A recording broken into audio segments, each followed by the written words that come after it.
So the Keystone Pipeline is a big focus of what we're doing here tonight. For many of you, I'm sure you mostly know what the Keystone Pipeline is.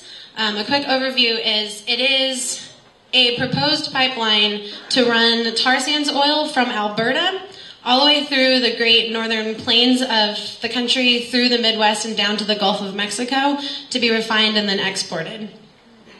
So obviously this is a very crazy idea in and of itself. It is also a huge step in the wrong direction in terms of the climate justice struggle. So in a time where we need to be decreasing our dependency on oil, we're actually proposing a pipeline to pump it through the entire length of our country, refine it in the Gulf of Mexico, and then ship it off. So that being said, there has been a long-standing resistance to the Keystone Pipeline. It started with the Keystone 1, which runs through the Great Northern Plains right now, and is continuing with the Keystone XL pipeline, which is currently proposed. And this summer, we really started sparking a wave of civil disobedience in terms of the struggle. One of the key demographics that we've been working with is landowners. So the two main states that have been a really integral part of the struggle against the Keystone Pipeline is this organization called Bold Nebraska. So Nebraskan landowners have been organizing against this pipeline for a very long time because if it were to go through their land, it would completely corrupt the land that creates a sustainable economy for them. Also, landowners in Texas have been organizing against this for a long time and have recently joined up with Rising Tide North Texas to start organizing civil disobedience campaigns if the pipeline were to come through Texas. A lot of folks also heard about the sit-ins that happened this summer in D.C. So earlier this summer, Bill McKibben, Naomi Klein, and a couple of other scholars and authors got together and put out a call for 2 weeks of sustained civil disobedience. The idea being that it wasn't just one day of action that everybody went into, did, and then it would go away. This was 14 days in a row of people sitting in front of the White House and risking arrest, telling Obama that he really needed to stand up and stop this pipeline because it is not in the national interest of the people. During those 2 weeks, there were 1,250 people arrested. And one of the most amazing things that happened was it was actually folks from all over the country, all different age ranges. The youngest person was 17. The oldest person was 80.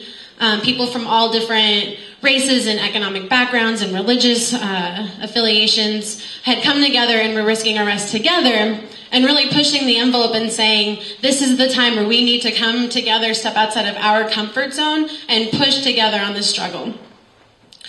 So the sit-ins in D.C. sparked this wave of organizing that happened across the country over this summer, which is really cool. Folks all over the place were bird-dogging Obama. So when Obama went on his speaking tour before he launched his campaign, he did not go to one place without seeing people from the Tar Sands Action Network.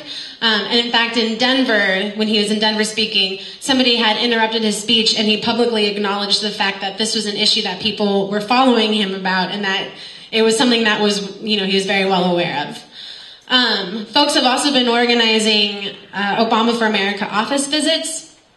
So in pretty much about 90% of his offices across the country, people have gotten together and gone in and talked to the Obama campaign staff and have said, I'm the person that voted for you, I donated you, or I volunteered for your campaign in 2008 because you said this, and now it's time that you're held accountable to your words because this is something that is something that's not going away. So this sort of led up to this rally that we had in D.C. exactly a month ago from today, where 12,000 people joined together in D.C. and encircled the White House to say, actually, this is really something that's not going away.